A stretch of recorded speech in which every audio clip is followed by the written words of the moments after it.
Gila Clara Kessous, artiste de l'UNESCO pour la paix, coach en entreprise, vous coachez notamment des chefs d'entreprise, comédienne, metteur en scène, un parcours riche, pluridisciplinaire. Pourriez-vous nous dire pourquoi vous soutenez l'association 2082, dont l'objectif est de réduire les inégalités salariales entre hommes et femmes?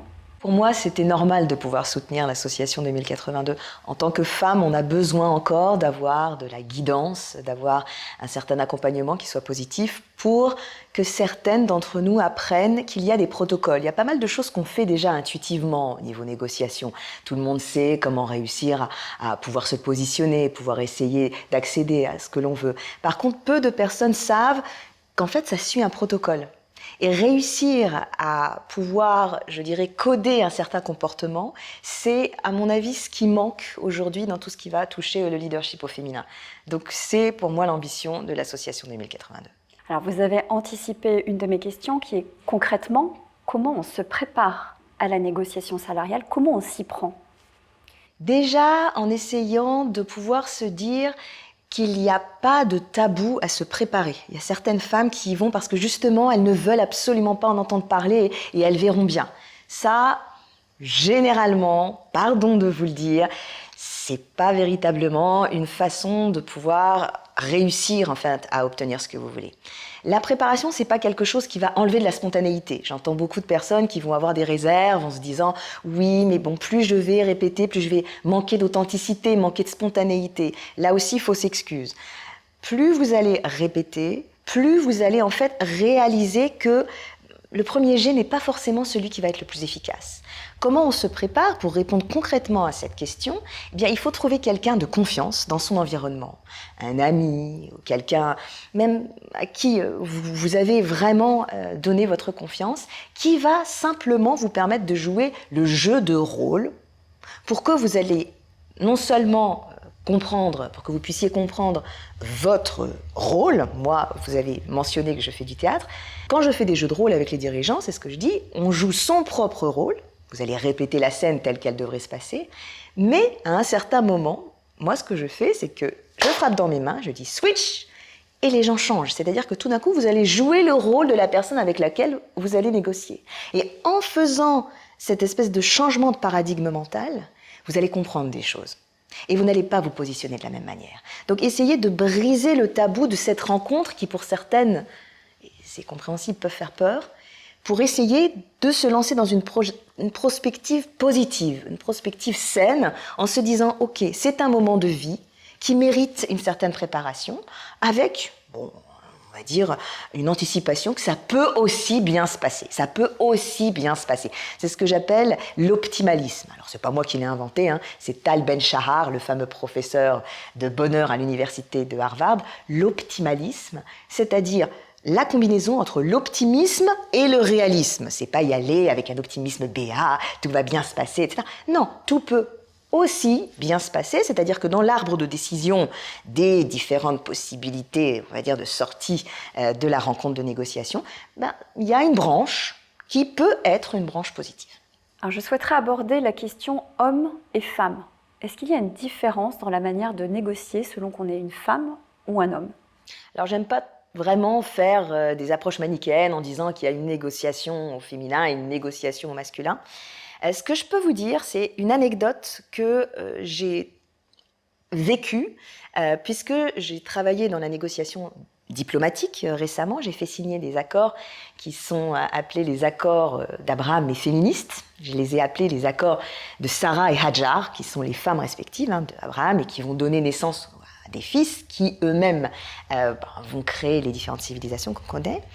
Et donc, j'ai demandé aux différents gouvernements qui ont signé les accords d'Abraham de pouvoir proposer des femmes au gouvernement qui voudraient signer des accords sur la question des droits des femmes et sur la question de la diplomatie féministe pour répondre à cette question. Pourquoi aujourd'hui encore, il y a si peu de femmes aux tables de négociation au niveau diplomatique? Et lorsque j'interrogeais les gouvernements pour savoir pourquoi il y avait si peu de femmes dans le monde de la négociation, on m'a répondu tout simplement parce que les femmes dans la négociation sont là pour négocier, alors que les hommes sont là pour gagner. Et c'est là où je me suis dit, c'est vrai qu'il y a une approche différente de la négociation selon qu'on est femme, qu'on est homme, parce que les femmes vont avant tout essayer de maintenir la relation. Une femme va essayer de travailler à trouver un compromis, c'est-à-dire, bien sûr, avec une volonté de gagner, mais sans forcément faire en sorte d'écraser l'autre. Alors, je ne dis pas que l'homme va le faire directement ou systématiquement, mais l'homme va avoir moins de scrupules que la femme à dire que je entre en négociation pour gagner, peu importe si je détériore la relation. Et c'est en cela que c'est intéressant, en particulier touchant à des syndromes comme les syndromes de la bonne élève, qui est souvent un syndrome ressenti par les femmes, qui va créer en fait un vrai malaise au niveau de la négociation, parce qu'on va vouloir préserver la relation, on va vouloir trouver un compromis, et en même temps, par rapport à l'éducation qu'on a pu avoir de bonne élève, il ne faut pas non plus dire un non trop direct, il ne faut pas non plus avoir l'air de s'opposer à la volonté de négociation, qui est celle de l'autre, qui peut être aussi très dans l'obstruction. Et donc du coup, au niveau de la négociation au féminin, il y a tout un travail, je dirais, d'enlever différents complexes, d'oser pouvoir s'affirmer sans agressivité, sans soumission, c'est la fameuse assertivité, le mode ni hérisson ni paillasson. Je voudrais aborder maintenant une question qui concerne l'aspect, j'ai envie de dire, culturel, différentes nationalités. Est-ce qu'on négocie différemment selon qu'on est française, américaine, anglophone, hispanophone? Est-ce que vous voyez des différences culturelles dans la manière de négocier? Une question subsidiaire qui serait autour de, en France, on sait qu'il y a beaucoup de tabous autour de l'argent. Est-ce que ce n'est pas un élément bloquant pour accélérer la réduction de l'écart entre hommes et femmes? Il existe des différences interculturelles dans la manière de négocier. Ça, c'est réel. Vous n'allez pas négocier de la même façon selon le pays et l'origine de la personne avec qui vous allez négocier. Il y a une culture de la personne, il y a une culture de l'entreprise, et puis il y a la culture du pays implanté, c'est-à-dire que j'ai pu travailler avec différentes phases de négociation, mais avec la même entité, pour ne pas nommer certaines banques, quand vous négociez avec une succursale de la banque qui est implantée à Singapour, ce ne sera pas la même chose que lorsque vous aurez à négocier, même malgré la culture d'entreprise réelle, si par exemple la banque est implantée en France. Quelles sont ces différences ? Vous nommez la France, c'est vrai qu'en France, on a pas mal de tabous, notamment l'argent, on a la question du bonheur, on a la question de la religion, enfin on a pas mal de tabous. Ce qui est intéressant, c'est de les connaître pour justement pouvoir essayer de changer la verbalisation. Quand par exemple j'interviens sur la question du bonheur en entreprise, je ne vais pas parler de bonheur, je vais parler de leadership positif. Lorsque j'interviens sur de la communication, de la prise de parole en public, pour certaines entreprises, pour des grands groupes, on ne va pas parler de communication, on va parler de performance relationnelle. C'est la même chose lorsqu'on parle d'argent en France, dans des endroits comme ça où il y a des tabous. Plutôt que de dire « je viens négocier mon salaire », on va essayer de trouver une périphrase pour faire en sorte que on trouve un terrain commun sans le dire. Ce sera déjà très drôle parce que c'est vrai que c'est quelque chose qui est assez courant. Comment faire ? Eh bien déjà, un grand travail d'observation, un grand travail d'écoute active. Je pense que l'écoute active, vous la connaissez, c'est pas seulement écouter patiemment en attendant son tour et en préparant dans sa tête ce qu'on a à dire. Au contraire, en négociation, c'est terrible. C'est-à-dire que si vous avez quelque chose dans la tête pendant que la personne parle, si vous préparez votre réponse, vous risquez de faire ce qu'on appelle le happy listening. Le happy listening, c'est en fait projeter une chose qu'une personne aurait dit alors qu'elle ne l'a pas dit. Et ça, c'est terrible parce qu'en négociation, ça donne tout d'un coup des taux qui sortent de nulle part parce que la personne n'a pas été attentive et est persuadée que la personne est venue avec un certain taux. Donc, l'idée, c'est de travailler à faire en sorte d'écouter, non pas pour répondre, mais pour comprendre.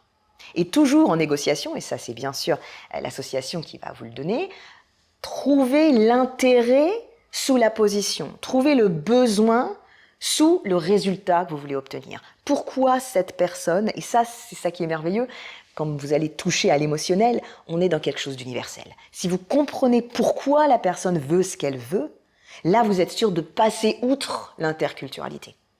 Mais c'est vrai que, quelquefois, lorsqu'on s'arrête à la position, c'est-à-dire au résultat de ce qui est attendu, on peut être bloqué à la fois par non seulement ce que la personne souhaite, mais comment la personne le formule. Si vous négociez par exemple dans un cadre asiatique, vous allez en tant que Français, en tant qu'Européen, voire Américain, vous allez quelquefois être assez gêné parce que la personne ne vous regardera pas dans les yeux.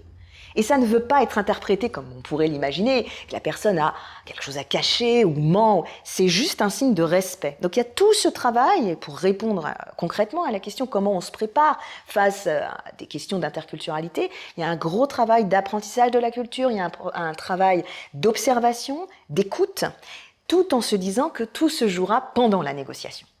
Restez extrêmement attentif parce que c'est l'attention du pendant de la négociation qui va vous permettre de répondre aux différentes questions que vous pouvez avoir. Maintenant, je souhaiterais qu'on revienne sur votre expérience dans le théâtre et de quelle manière le théâtre peut contribuer à se préparer à la négociation salariale. Vous avez évoqué la possibilité de jeu de rôle que vous mettez en place dans votre coaching en entreprise, mais concrètement, comment est-ce qu'on peut utiliser le théâtre à la fois pour organiser une méthodologie, mais aussi pour maîtriser ses émotions? Tout cela est évidemment est très humain, affecte la personne. Donc, comment est-ce qu'on s'y prépare à la fois mentalement, mais j'ai envie de dire émotionnellement? Alors, je répondrai en 3 points. Pour moi, le théâtre peut être utilisé pour développer 3 intelligences. L'intelligence émotionnelle, l'intelligence relationnelle et l'intelligence situationnelle. L'intelligence émotionnelle, même si elle ne s'arrête pas à soi, je l'entends dans le cadre d'un travail théâtral sur qu'est-ce que je vis, comment je le vis dans cette question de négociation. Dans ma préparation, est-ce que j'arrive à mettre le mot peur sur ce que je ressens? Et si oui, comment je peux réussir à travailler, à me calmer, sachant que chaque émotion a pour clé un certain besoin. Par exemple, si j'ai peur, c'est qu'il me faut des gages de sécurité. Si jamais je suis en colère, c'est qu'il me faut des gages de justice.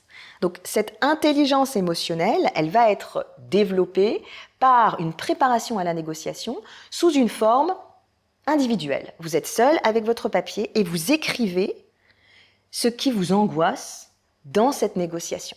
Vous envisagez cette négociation, vous avez peur de perdre la face, vous avez peur qu'il y ait de l'agressivité, vous avez simplement peur que la personne ne vous suive pas, peut-être une certaine humiliation, ou perdre la face si jamais ça n'aboutit pas. Donc toutes ces choses-là doivent être consignées par écrit, et ensuite on change de chapeau, et on imagine ne pas être soi, être une autre personne, qui va commencer à souligner les verbes, en disant, tiens, intéressant, ces verbes d'action, ils sont plutôt vers le cérébral, ce qui prouve qu'en fait, je n'anticipe pas les choses d'un point de vue de l'agir, d'un point de vue du fait, mais de l'être. Je pense que je vais être engagée identitairement dans cette négociation, qui est en fait un moment précis de ma vie. Donc ça, c'est quelque chose de très intéressant, de consigner ses émotions par écrit lorsqu'on est dans la préparation à la négociation. Donc déjà, on est seul avec un papier et on écrit. On écrit sans réserve en disant « voilà ce qui me freine dans cette négociation, voilà ce que je ressens face à cette négociation, voilà mes doutes ». Ça, premier exercice théâtral, un monologue. Deuxième exercice, je l'ai mentionné en début d'interview, c'est une préparation à l'intelligence relationnelle. Je demande à mon meilleur ami, à ma meilleure amie, à quelqu'un vraiment de confiance, de jouer l'autre. Et je m'entraîne.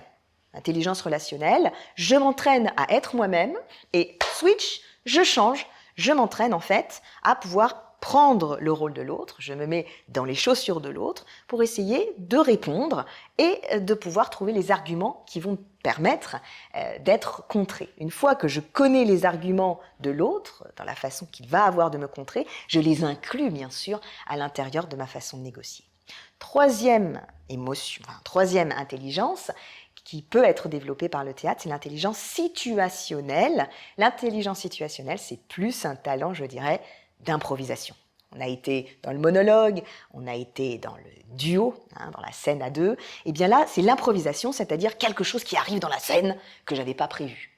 Et ça, là aussi, ça peut être un troisième niveau assez intéressant et amusant de se dire, qu'est-ce qui pourrait se passer qui ne serait pas prévu, mais qui ne serait pas possible d'être prévu. Un peu comme la Covid. C'est-à-dire que même des probabilités ne pourraient pas l'imaginer. Donc qu'est-ce qui pourrait se passer qui, moi, me déstabiliserait complètement? D'un coup, la personne va éternuer, tout d'un coup, il y a quelqu'un qui va passer, tout d'un coup, alors que je suis en train de parler, j'ai oublié de fermer mon téléphone, tout d'un coup. Et en fait, on va imaginer des situations et on va les jouer, là aussi, avec quelqu'un qui va être de confiance, la même personne ou une autre personne.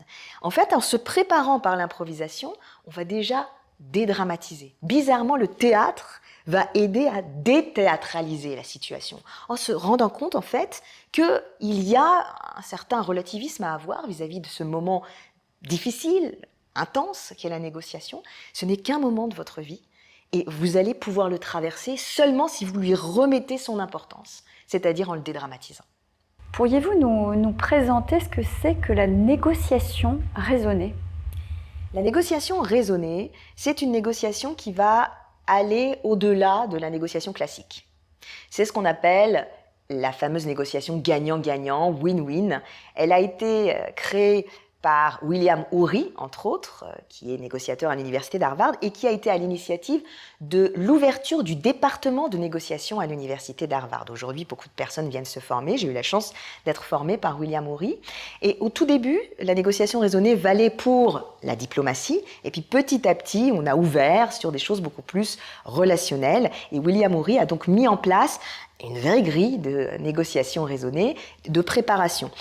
Elle repose sur ce dont j'ai parlé tout à l'heure, avant tout séparer l'intérêt de la position, c'est-à-dire le besoin sous la demande. J'arrive, je dis, en tout cas, je ne descendrai pas de 5% par rapport à mes prétentions salariales. Là, vous voyez en fait, la position, la demande, c'est 5%. Ce que William Ury dit, c'est qu'on a du mal à se mettre d'accord si on ne prend que les positions. Ce qu'il faut décortiquer dans une négociation, c'est le pourquoi, c'est-à-dire l'intérêt, le besoin, où là, comme on va toucher à l'émotionnel, au psychologique, on va tomber d'accord. C'est-à-dire créer un espace où on est d'accord de ne pas l'être. Pour ce faire, essayez toujours de comprendre non seulement ce que la personne dit, mais comment elle le dit. Vous le voyez, si j'arrive à la table des négociations en disant « En tout cas, je ne descendrai pas », on a tout un non-verbal qui fait que oui, la personne veut 5%. Mais la façon dont elle s'exprime montre qu'il y a une revendication, qu'il y a une colère, qui est en lien avec le besoin de justice. Du coup, la réponse pourrait tout à fait être « Je vois que cette négociation, on vous tient à cœur, ça a l'air d'être quelque chose que vous voulez absolument, n'est-ce pas ?» Donc là, c'est de la rephrase, enfin de la paraphrase, c'est ce qu'on appelle la reformulation émotionnelle pour essayer de mieux faire comprendre le besoin. Et là, si jamais vous me faites parler, vous voyez que je suis furieuse parce que une de mes collègues qui est arrivée plus récemment que moi a une promotion et pas moi. Donc là, il y a tout un travail de reconnaissance qu'il va falloir établir. Pourquoi ? Parce que la reconnaissance, une fois que vous avez compris le besoin, peut éventuellement être répondu par quelque chose qui va être une mise en valeur, etc. Donc ça, c'est la négociation raisonnée. On négocie à partir des besoins sous les demandes. Ensuite, on a des phases de créativité, on a une phase d'objectivité aussi, pour essayer de revenir vers une solution. Une autre chose intéressante que nous propose aussi la négociation raisonnée, c'est cette idée de BATNA. En anglais, Best Alternative to a Negotiated Agreement. En français, MESOR, meilleure solution de rechange. Ça touche à quoi ? N'allez jamais dans une négociation sans votre mésor. La mésor, c'est deux choses. Un, quelle est la limite de ma négociation en dessous de laquelle je ne peux plus négocier ? Ça, c'est une limite qu'il faut absolument mettre en place. Et ensuite, bien sûr, quelle est ma porte de sortie ? Plan B. Je vous donne un exemple. Vous voulez vendre votre ancienne voiture, vous voulez en tirer 5 000 €. Il faut absolument, avant même de la mettre sur un site internet, que vous vous disiez « Ok, si on m'en donne 4 003, je ne peux pas descendre en dessous. 4 003, c'est ma BATNA, c'est ma mésor, c'est ma limite. En dessous, plan B, je le donne à ma cousine qui travaille dans un hôtel de luxe et qui me donnera 2 mois avec spa, massage, etc. » Donc en fait, toujours cette idée. Quand on rentre dans une négociation, immédiatement, quelle est ma mésor ? Quelle est la limite en dessous que je ne peux pas faire ? Et comment je peux faire sans ? Sinon, bien sûr, à chaque fois que vous allez aller dans une négociation, ça va être une question de vie ou de mort, puisque vous n'avez pas de solution de rechange. Ça, c'est très important à avoir. Enfin, avez-vous des conseils de lecture pour nos membres de l'association ? Alors, moi, je ne pourrais que vous conseiller justement un des livres de William Ury. Il en a écrit beaucoup. Le plus connu, c'est Comment réussir sa négociation, le fameux Getting to Yes en anglais. Mais ce n'est pas celui que je vous conseille. Celui que je vous conseille, c'est Savoir dire non, comment refuser sans offenser. Savoir dire non, comment refuser sans offenser. Vous y trouverez beaucoup d'exercices pratiques et surtout des protocoles pour essayer de contourner les comportements d'obstruction. Passivité, agressivité, manipulation, on en a tous besoin. Donc, tous ces comportements vont être décortiqués et on va vous apprendre à savoir comment les contourner pour avant tout vous préserver. Le jeu de négociation, c'est avant tout quelque chose dans lequel vous ne devez pas perdre votre santé mentale. Et l'association de 1082 est aussi là pour ça.